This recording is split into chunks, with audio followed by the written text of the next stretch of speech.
First, it was teachers. Now, hundreds of provincial government employees have been put on notice that they, too, may be looking at the unemployment line.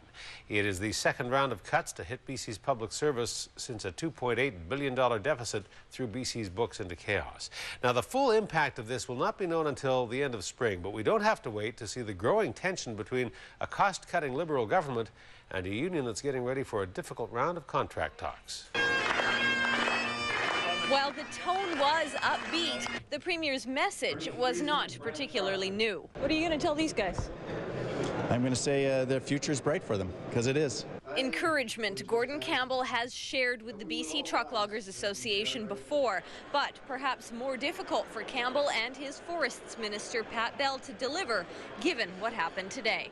This morning, 223 BC government employees received layoff notices telling them their positions will be gone by the end of March. It's the second round of job cuts in just 5 months. Ministries hit include Bell's, encompassing frontline forestry staff who work in the field, and the Ministry of Citizen Services employees, the people who print government documents, the people who manage vital statistics. Nobody wants to get a layoff notice, but you know, we're in tough financial times. Well, very disappointing news for BCGU members this morning, coming somewhat out of the blue. It's an impact for the capital region and for our economy that the economy can ill afford right now. What's worse, says the Union of BC government employees, is that some workers displaced in the September job cuts are being hit again.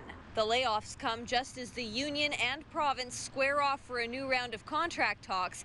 The opposition predicts the cuts will put a strain on avoiding a strike. It certainly doesn't set a very positive tenor, and it certainly doesn't set confidence. Well, we've told the government that there will be no settlement without improvements in the area of job security, and that's the issue that is front and center for us.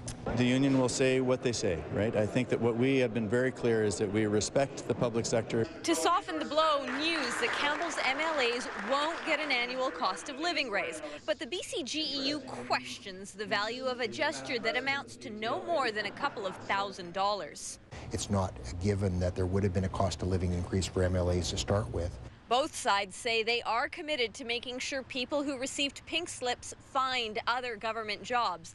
But come the end of March, the ranks of the public service will be thinner, and there's no guarantee they won't be slashed again. And legislature reporter Shachi Curl joins us now with more. Shachi, where are we going to see the worst of these cuts? Well, that isn't settled yet. We do have to wait until the end of March, Hudson. But in terms of geography, those cuts to citizen services are most likely to be concentrated in the Victoria area. That's according to the BCGEU.